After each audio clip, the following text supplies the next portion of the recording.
everyone. I'm on a little bit early as usual, so we have just a few minutes to wait till some folks jump on. We have a very exciting thing to talk about tonight. It makes me excited because our family utilizes it so much. So absolutely, if this is not something that you need to use, definitely pass it on to a friend, tag a friend, send it via Facebook, Messenger, any way you can get it to them, because I think that this is such an amazing program that everyone needs to know about it. Be sure to say hello in the comments so I know you're here. I can see people on, but they haven't said anything, so make sure to tell me who you are and where you're from. And let's see, what's a good one tonight? I'll take your favorite color. I'd like to know your favorite color. Mine's obviously pink.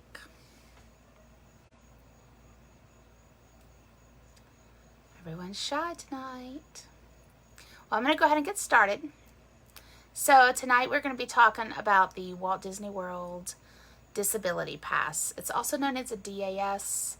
There's a lot of misconceptions about it. People think that it's a card that you have to carry, or that it is something that's really hard to get and you have to jump through a lot of hoops and take a lot of medical paperwork with you, but you do not.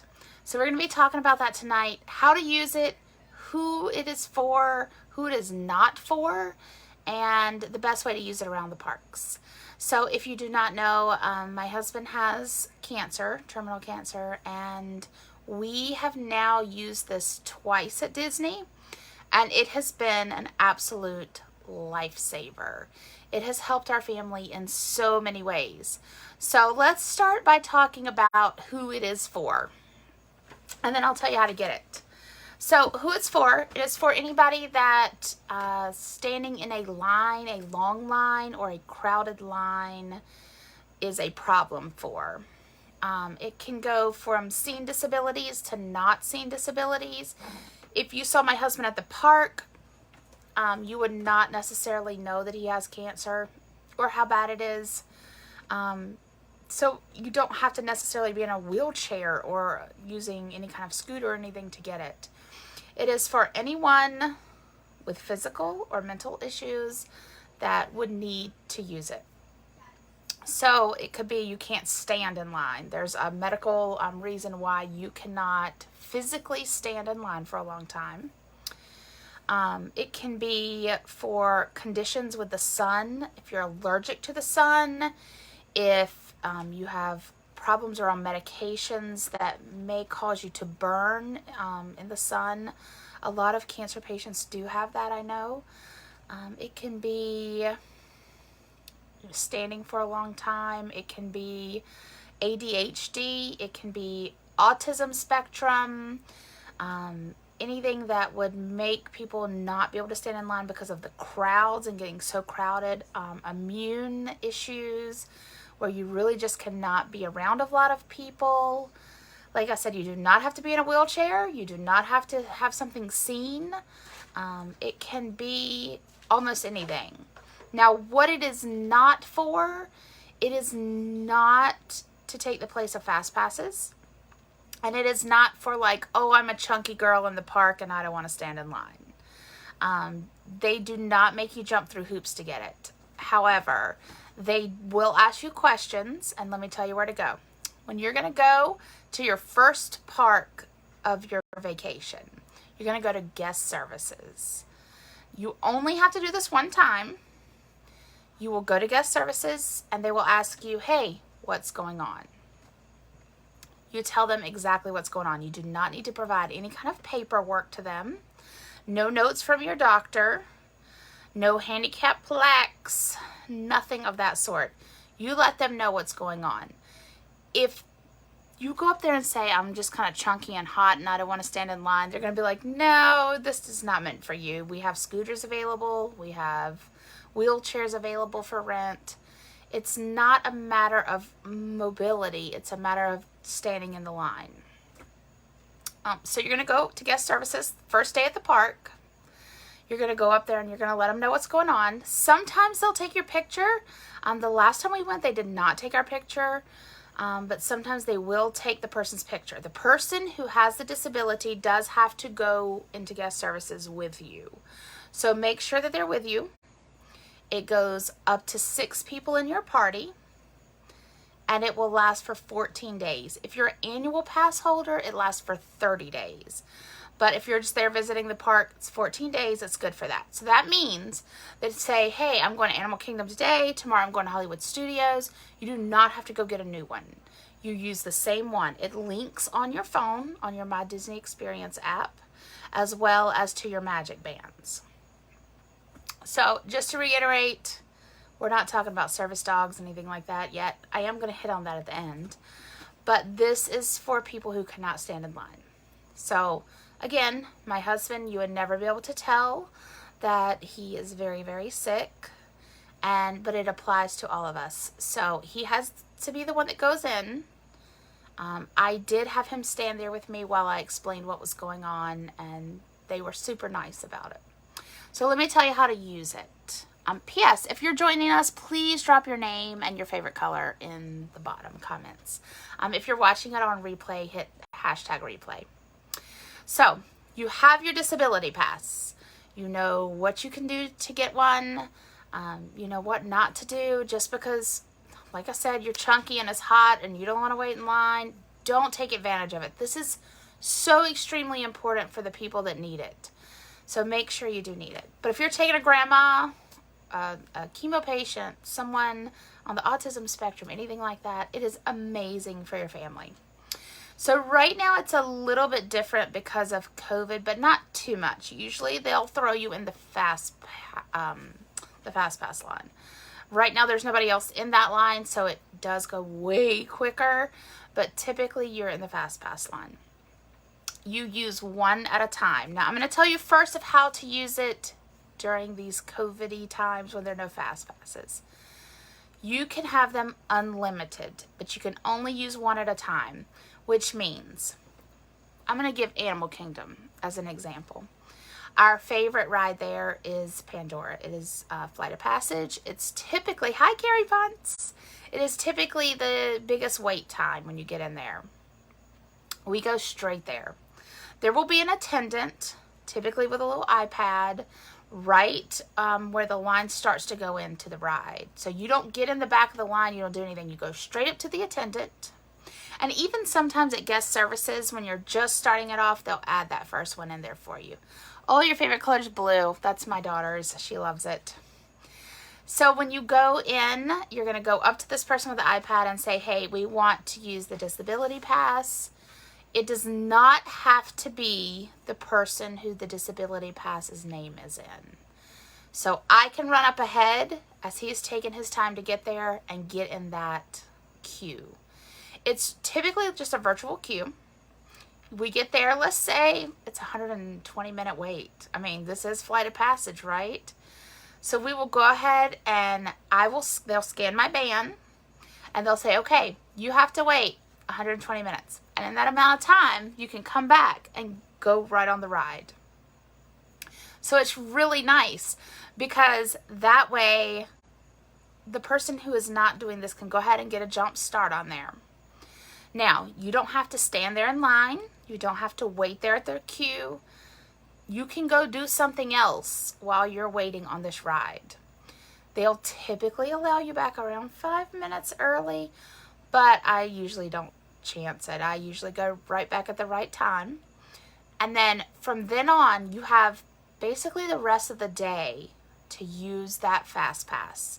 Now, once you've used it, you can go to another ride and get another one. You cannot get another ride until you use that first one. So this is how we do it. We're taking Animal Kingdom as an example. I rush ahead to Flight of Passage. I get our name on that queue. They'll say, hey, you got to come back in this amount of time. We then will go to a ride with a shorter amount of wait times, something that he can handle or whoever you're with can handle. You can also go eat lunch, go eat breakfast, go get you a snack and sit down. You can go look at the animals and come back. And so you're getting something done while you're waiting in that line. So once you come back, this is where you do have to have the person. And it will show, it will click for everyone in your family. So it's me, my husband Tyson, Lily, and Grace. We come back, Tyson has to go first. He always scans his band first, and then we all scan ours, and we all go in at the same time. Amazing. You get right in the fast pass lane, you go up there, you maybe have a 2 or 3 minute wait. I think the most we've ever waited was maybe 5 minutes, and that was on Smuggler's Run at Hollywood Studios. But if you plan it, it is an amazing way to save time at the park, to save your loved ones precious hours and their energy and their time, and to make it through the park. So, once again, when you get it, the person who does check you in the first time does not at all have to be the disability person. I usually run ahead, I scan it, then we go, typically we'll go to the we'll go get a snack, or we'll go to some ride that really doesn't have that much of a wait time, or if we're at Magic Kingdom, we'll go up ahead and scan it, and then we'll go in the Swiss Family Robinson tree, that sort of thing. And then you'll make your way around your park. Now, if you do have an agent, I am, and a lot of us are very familiar with this. We know exactly which way you need to go in the park. We can tell you, hey, go sign up for this, and then do this while you're waiting. Go sign up for that, and do that while you're waiting. And then that way we can utilize all the time. You're not racing miles and miles across the park to do these things. We're all very familiar with the disability pass and how it works. So make sure you do that. So once again, I'm going to go over it really quickly. You're going to go to the park. You don't need anything with you. Disney takes your word for it. You will see people going in the Fast Pass and you're like, oh, they don't look disabled. What's going on? You don't know what someone's disability is. So be the last person to judge. You have no idea what someone's going through. Like I said, my husband has terminal cancer, and you would never, ever know it by just looking at him at the parks. So we do go through that. We have had a couple of people maybe say, hey, how are you getting in that line? And I always have a little smart remark back like, hey, you got to have terminal cancer. You got to be down with cancer to get this line. And then they, quiet down. But you always have those people. But most people are super nice.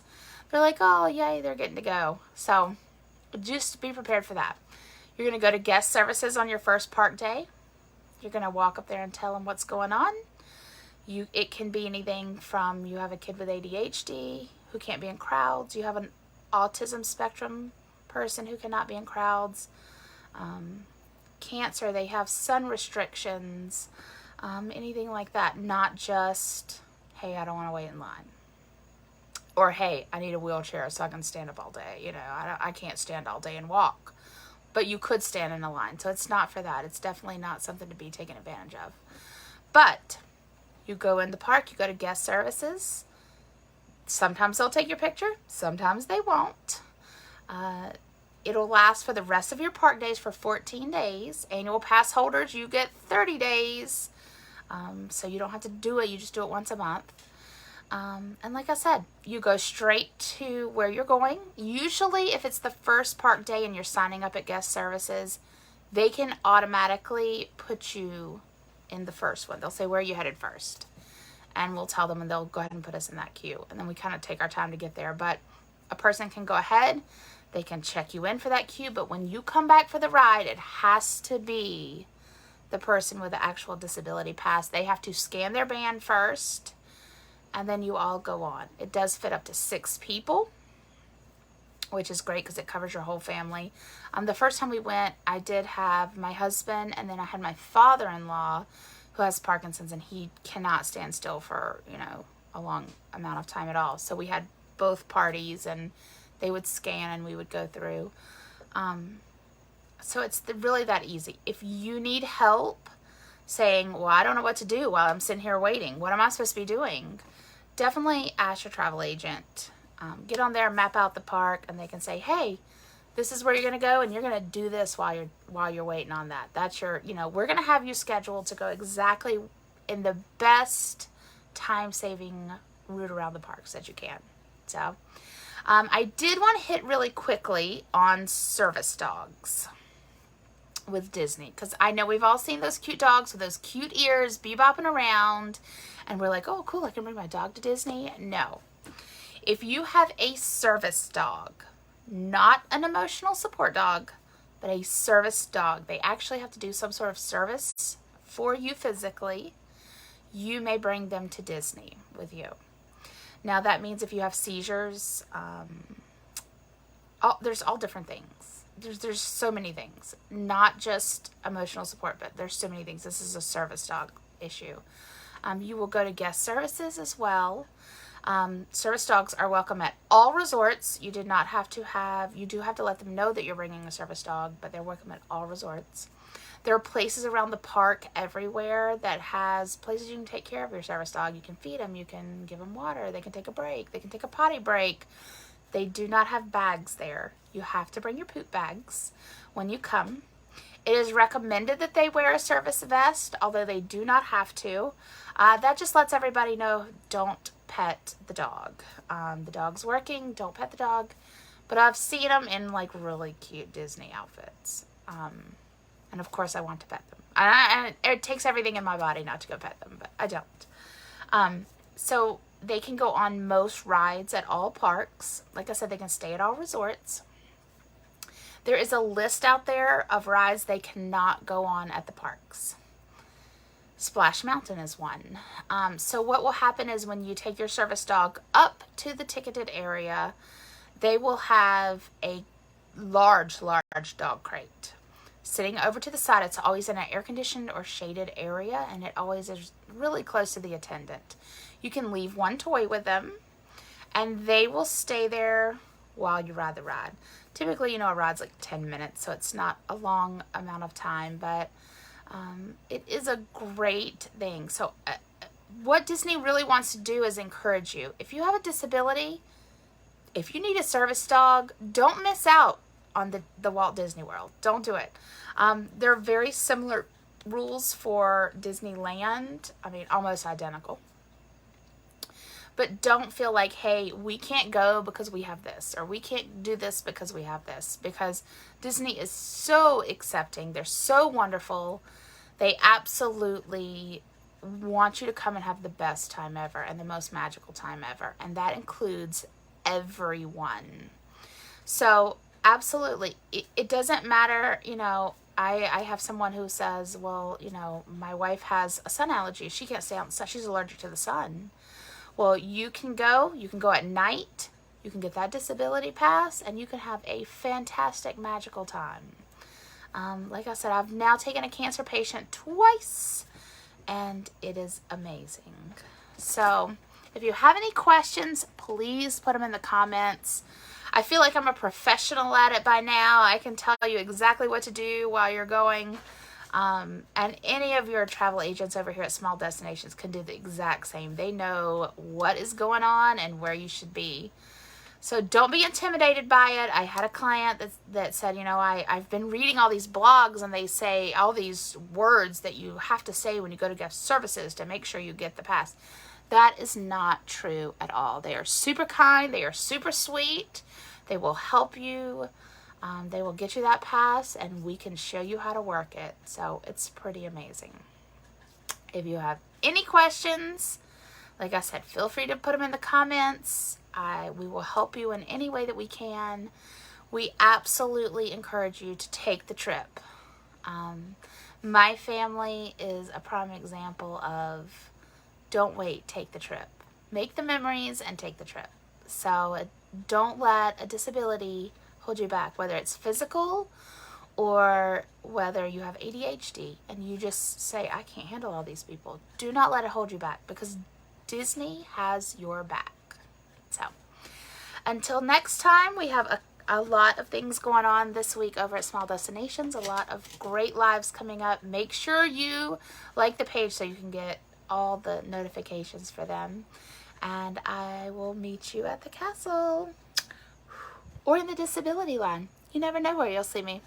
Bye, guys, and thank you so much for joining me.